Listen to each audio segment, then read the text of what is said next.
Но проблема не в этом. Проблема в том, что вот эта часть общества достаточно агрессивно навязывает свою точку зрения, подавляет правду. Но нельзя силовым методом навязывать свою точку зрения. А ведь вот это представители либеральной так называемой идеи, они ведь в последнее время просто там сексуального воспитания. Родители не хотят, их чуть ли не в тюрьму за это. ओम नारायण नारायण नारायण नारायण। सब मित्रों को राम राम। दोस्तों कल ओ माय गॉड 2 का टीज़र रिव्यू करने के बाद जब मैंने उस वीडियो में अपनी चिंता व्यक्त की इस पूरी फिल्म और उसके कंसेप्ट को लेकर, तो उसके बाद से मैंने देखा कि कई सारे अक्षय कुमार के जो अपने आप को फैंस कहते हैं, मैं तो फ़ैन ये शब्द उपयोग करना सही नहीं मानता, मैं तो मानसिक गुलाम या चाटुकार ये शब्द ही उपयोग करता हूँ, जो भी आपको कहना है आप कह सकते हैं। तो कल से मैं देख रहा हूँ कि लगातार मुझे वो अटैक कर रहे हैं, गालियाँ दे रहे हैं। पर एक बात याद रखना दोस्तों, ये जो घिनौना एजेंडा इस फिल्म के माध्यम से ये लोग प्रमोट करने वाले हैं, उसकी चपेट में आपके और हमारे सबके बच्चे आने वाले हैं, इतना याद रखना। ये आज आप भले ही आप पेड प्रमोशन कर रहे हो, पीआर टीम से हो, जो भी हो, इसकी चपेट में आपके हमारे बच्चे, बच्चियाँ, बहन, बेटियाँ सब आने वाले हैं, इतना याद रखना। इस सेक्स एजुकेशन को प्रमोट करने के नाम पर ये जो कुछ भी इसका कंसेप्ट है, कई सारे कमेंट्स में कल से पढ़ रहा हूँ, ये सब बस छुपाने का प्रयास कर रहे हैं। ये कह रहे हैं कि कहाँ है टीज़र रिव्यू में, कहाँ था वो सेक्स एजुकेशन का। भाई IMDb पर लिखा हुआ है, विकिपीडिया पर लिखा हुआ है। अक्षय कुमार पिछले वर्ष जिस जेदा फिल्म फेस्टिवल में गए थे, वहाँ पर कहाँ मेरी आने वाली फिल्म सेक्स एजुकेशन पर आधारित है। भले ही नाम वहाँ पर ना लिया हो, पर भाई IMDb पर लिखा है, विकिपीडिया पर लिखा है। अक्षय कुमार ने कहा था, 50 मीडिया रिपोर्ट्स में लिखा हुआ है। ये सब कुछ होने के बाद भी हम आंखें मूंद ले। टीजर में हम देख रहे हैं कि एक छोटे बच्चे की सुसाइड को रोमांटिसाइज किया जा रहा है, और उसकी आड़ में फिर पंकज त्रिपाठी जो भी कोर्ट रूम ड्रामा होगा, पता चल रहा है ना, सेक्स एजुकेशन को प्रमोट करने का उद्देश्य इसका है, वो तो क्लियरली लिखा हुआ है। IMDb हो, विकिपीडिया हो, या अक्षय कुमार का वक्तव्य सामने है। इस सब के बाद भी उससे हमें कोई मतलब नहीं। हमें अपने सो कॉल्ड स्टार की चाटुकारिता करनी है। क्यों? क्या मिल जाएगा इससे? क्या इससे आपकी हमारी आने वाली जनरेशंस प्रभावित नहीं होने वाली? और क्या इतना भी कॉमन सेंस नहीं है कि भाई सेक्स एजुकेशन का अर्थ क्या है? भले ही इस फिल्म में वो LGBTQ एजेंडा का नाम ले या ना ले, उससे क्या फर्क पड़ता है? सेक्स एजुकेशन का मुख्य उद्देश्य क्या है? आपको क्या लगता है कोई बायोलॉजी की क्लास होने वाली है, या कॉन्डम का महत्व बस सिखाया जाने वाला है बच्चों को सेक्स एजुकेशन की क्लास में? बस यही उसका उद्देश्य है। उसका मुख्य उद्देश्य ही यही है कि जो 80 प्रकार के जेंडर्स है, सेक्सुअल प्रेफरेंसेस है, ये सारी बातें आपके हमारे बच्चों के दिमाग में डालना। इसके अलावा और उद्देश्य क्या है, मुझे कोई बता दे दूसरा।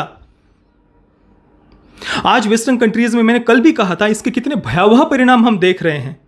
मैंने पुतिन का वीडियो ओ माय गॉड 2 पर मैंने जब फरवरी में वीडियो बनाया था, इसको लेकर मैंने अपनी चिंता व्यक्त की थी। उस समय मैंने जो पुतिन का वीडियो दिखाया था, वो आज दोबारा देखिए आप, फिर हम उस पर चर्चा करते हैं। Цитировалось и получило широкое обсуждение, особенно в части вашего отношения к либеральной идее. Явный перегиб, на мой взгляд, заключающийся в том, что действительно очень ровное отношение к представителям ЛГБТ-сообщества. Реально спокойное, абсолютно, которые нас все шпыняют. Это закон о запрете пропаганды гомосексуализма среди несовершеннолетних. Ну, послушайте, давайте дадим человеку вырасти, стать взрослым, так, а потом решить, кто он такой. Оставьте детей в покое. Сейчас ведь, ну чего только нет. Я вот говорил тоже в этом интервью, 6 или 5 полов напридумывали. Вот трансформеры, я не понимаю даже, что это такое, понимаете? Но вот, ну, дай Бог здоровья всем. Но проблема не в этом. Проблема в том, что вот эта часть общества достаточно агрессивно навязывает свою точку зрения, подавляет правду. Но нельзя силовым методом навязывать свою точку зрения. А ведь вот это представители либеральной так называемой идеи, они ведь в последнее время просто там сексуального воспитания. Родители не хотят, их чуть ли не в тюрьму за это. तो इस वीडियो में आपने देखा कि व्लादिमीर पुतिन ने खुद ये बात कही कि उनके देश में, रशिया में ये कानून है कि नाबालिग बच्चों के सामने आप कोई समलैंगिक प्रोपेगेंडा या जो भी रेडिकल जेंडर आइडेंटिटी का एजेंडा है, ये बातें आप प्रमोट नहीं कर सकते। यानी नाबालिग बच्चों के सामने आप LGBTQ एजेंडा से जुड़ा हुआ कुछ भी प्रमोट नहीं कर सकते। ये क्राइम है वहां पर। सेक्स एजुकेशन का वहां पर जो पेरेंट्स विरोध कर रहे हैं, वहां लिबरल्स उनको अटैक कर रहे हैं, उनको जेल में डलवा रहे हैं। इसको लेकर व्लादिमीर पुतिन ने अपनी चिंता व्यक्त की। और वहां पर ये क्राइम है। छोटे बच्चों को तो छोड़ दो, तो सेक्स एजुकेशन किसको लेकर है? बच्चों के लिए है ना। मैं हमेशा कहता हूं कि भाई बच्चों को छोड़ दो, उनके दिमाग में ये बातें क्यों डालना है? उन्हें क्या मतलब इन सब बातों से? और कुछ मित्र कह रहे थे कि भाई हो सकता है कि इसमें किन्नर समाज को लेकर वो बच्चे का कैरेक्टर दिखाया गया हो। भाई तब तो और ज्यादा भयानक है कि सेक्स एजुकेशन को प्रमोट करने के लिए किन्नर समाज को आप ढाल बनाओगे, और किन्नर समाज को ढाल बनाकर फिर आप ये सारी बातें प्रमोट करवाना चाहते हो, बच्चों के दिमाग में डालना चाहते हो। बता दे कि भाई सेक्स एजुकेशन में कि ये एलजीबीटी एजेंडा उसका पार्ट नहीं होने वाला। एक बार आप बालिग हो गए, 18 वर्ष के हो गए, उसके बाद जिसको जो करना है, जिसके साथ सोना है, जितनों के साथ सोना है, जो करना है करे, अपने गुप्तांगों को काटे, अपना जेंडर चेंज कर ले, सेक्स चेंज ऑपरेशन कर ले, जेंडर अफर्मेशन सर्जरी कर ले, प्यूबर्टी ब्लॉकर्स ले ले, हार्मोन्स ले ले, जो लेना है लो यार। बच्चों के दिमाग में क्यों डालना है ये सारी बातें? उनको तो छोड़ दो ना यार। क्या आपको सेक्स एजुकेशन मतलब क्या डालना है बच्चों के दिमाग में? क्यों डालना है बच्चों के दिमाग में ये सारी बातें? और सबसे दुखद बात है, आप शिव जी को सामने रखकर ये कर रहे हैं। आप अपने नाम पर करो, अपने नाम पर सेल करो अपना एजेंडा, अपना प्रोपेगेंडा, अपने विचार। हमारी आस्था, हमारे ईश्वर, उन्हें क्यों बीच में ला रहे हो? और आप अर्धनारी नरेश्वर उस रूप का नाम लेकर आप अगली जनरेशन को कंफ्यूज करने वाले हो क्या?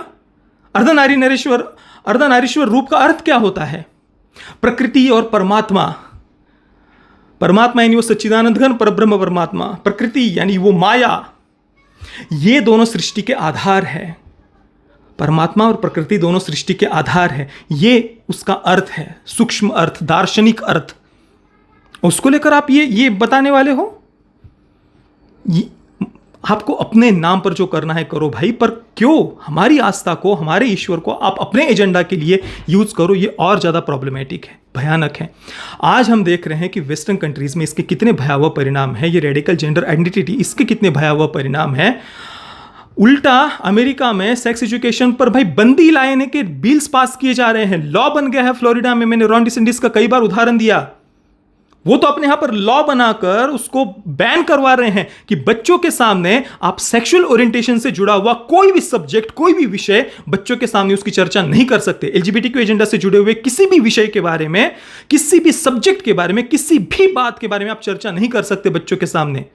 ये वहां पर वो बिल पास करके लॉ बना दिया है। और हम इतने कूल और लिबरल, और हमारे यहां के नेशनलिस्ट ये कर रहे हैं, अपने आप को नेशनलिस्ट और राष्ट्रवादी कहने वाले, वो इन बातों को प्रमोट करने वाले हैं। मैंने पुतिन का जो शुरुआत में वीडियो दिखाया, वहां पर वे कह रहे हैं कि भाई लिबरल्स अपने विचार दूसरों पर थोपते हैं, ये उनको प्रॉब्लमेटिक लगता है। पर दुख की बात यह है कि भारत में लिबरल्स तो छोड़िए, अपने आप को नेशनलिस्ट कहने वाले, राष्ट्रवादी कहने वाले इन एजेंडास को सपोर्ट करते हैं। ये सबसे ज्यादा दुखद है।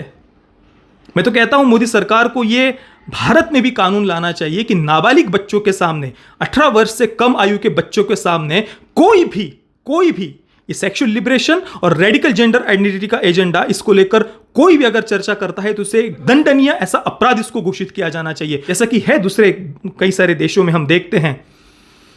उसके बाद भी वहां पर इतनी भयानक परिस्थितियां हैं। और भारत में भी यहां पर तो मेन स्ट्रीम एक्टर्स, अमेरिका में कम से कम वहां के जो नेशनलिस्ट है वे इसका विरोध करते हैं। मेन स्ट्रीम एक्टर्स अभी भी बचते हैं हॉलीवुड में, अगर आप देखेंगे तो। भारत में तो मेन स्ट्रीम एक्टर्स को लेकर के इन सब बातों को प्रमोट किया जा रहा है। मेरी सबसे हाथ जोड़कर प्रार्थना है कि कम से कम इस पर बोलिए, चर्चा करिए, अपने विचार रखिए। और देखिए, मैंने जब से चैनल शुरू किया, मैंने तो कभी भी बैन या बायकॉट इस प्रकार की बातें नहीं की है। मेरे पुराने से पुराने वीडियोज आप उठाकर देख सकते हैं। मैंने हमेशा कहा है कि अपने विचार रखिए, सभ्य भाषा में रखिए, अपनी चिंता व्यक्त करिए। वो बातें सबसे ज़्यादा महत्वपूर्ण, ताकि इन फिल्मों के मेकर्स तक हमारी बातें पहुंचे तो सही कम से कम, कि आप किन बातों को प्रमोट कर रहे हैं, जाने या अनजाने, पता नहीं आप उनका उद्देश्य अच्छा हो बुरा हो मैं नहीं जानता, पर कम से कम उनको पता तो हो कि वो किन बातों को प्रमोट कर रहे हैं, उसके कितने भयावह दुष्परिणाम हैं, ये बातें पता होनी चाहिए। और सुसाइड को रोमांटिसाइज करके ये करना, ये और भी ज़्यादा भयानक है। हालांकि ये मेरे विचार हैं, आपको चाहिए तो आप बिल्कुल इस फिल्म के मेकर्स को, इसके एक्टर्स को, उनको संत मानकर उनकी पूजा कर सकते हैं, मुझे कोई प्रॉब्लम नहीं है। पर मुझे सच में ये सब देखकर डर लगता है। बाकी इस पर आपके विचार क्या है, मुझे आप नीचे कमेंट में अवश्य बताना। ये वीडियो देखने के लिए आप सभी मित्रों का बहुत बहुत धन्यवाद। जय श्री राम, वंदे मातरम।